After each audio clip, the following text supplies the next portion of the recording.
Hi friends, నేనైతే ఇవాళ మీకు ఈ దొండకాయ పొడి కూరని అయితే చూపించబోతున్నాను. ఫస్ట్ అయితే ఈ దొండకాయ ముక్కల్ని ఇలా రౌండ్గా ఈ కట్టర్తో అయితే కట్ చేసి పెట్టేసుకున్నాను. నెక్స్ట్ అయితే ఈ కర్రీలోకి పొడిని అయితే ప్రిపేర్ చేసేద్దామండి. ఈ విధంగా అయితే బాండి తీసుకొని కొంచెం లైట్గా కొంచెం పచ్చనిపప్పు, సాయిపప్పు, ఇలా గుళ్ళు, ఎండుమిర్చి, కరివేపాకు తీసుకొని లో ఫ్లేమ్ మీద అయితే కొంచెం ఇలాగా టోస్ట్ చేసేయండి. ఈ విధంగా అయితే కొంచెం కలర్ చేంజ్ అయిన తర్వాత నువ్వులు అయితే యాడ్ చేసేయండి. ఈ నువ్వులు అయితే మనం మొత్తం దింపేసే ముందు అయితే యాడ్ చేయాలి.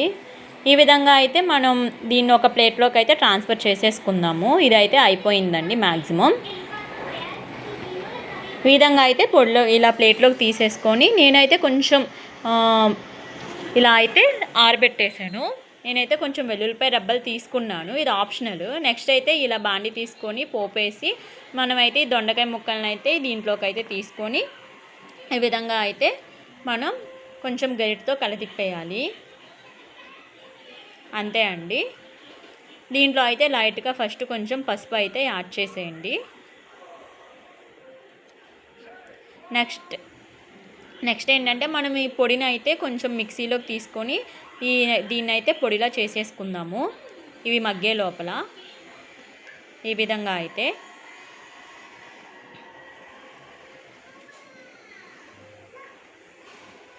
చూశారు కదా. దీంట్లో కొంచెం సాల్ట్ యాడ్ చేశానండి, ఈ ముక్కలు అయితే కొంచెం తొందరగా మగ్గిపోవడానికి. ఈ విధంగా యాడ్ చేస్తే ఏంటంటే కొంచెం తొందరగా ముక్కలు అనేవి మగ్గిపోతాయి. పొడి అయితే రెడీ అయిపోయింది. దీంట్లో అయితే మనం కొంచెం గిన్నెలోకి ట్రాన్స్ఫర్ చేసేసుకున్నాము దీన్ని.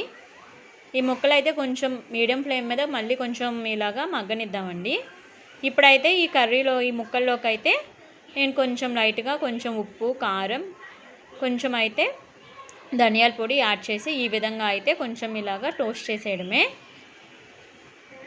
చూశారు కదా, కలర్ అయితే చేంజ్ అయింది కదా.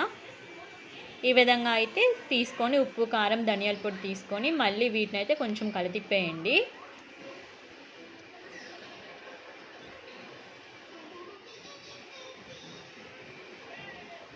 ఇవి మగ్గే లోపల ఈ పొడిని అయితే మనం గిన్నెలో తీసి పెట్టుకున్నాం కదండి. ఈ పొడిని అయితే మనం దొండకాయ కర్రీ మొత్తం అయిపోయింది, చివరిలో ఇంకా ఆఫ్ చేసేస్తాం అనగా అయితే ఈ పొడి అయితే యాడ్ చేయాలండి. ఈ విధంగా అయితే ఇదైతే కర్రీకి చాలా టేస్ట్ అయితే వస్తుందండి. చిన్నపిల్లలు కూడా చాలా ఇష్టంగా కమ్మగా తినేస్తారు. చాలా కమ్మగా అయితే ఉంటుంది కర్రీ అయితే. చివరిలో ఇలా కొంచెం మొత్తం అయిపోయిన తర్వాత కొంచెం కొత్తిమీర అయితే తీసుకొని సర్వ్ చేసేయండి. అంతే ఫ్రెండ్స్. ఇలాంటి మరిన్ని వీడియోస్ కావాలంటే నా ఛానల్ అయితే సబ్స్క్రైబ్ చేసేయండి. Thank you.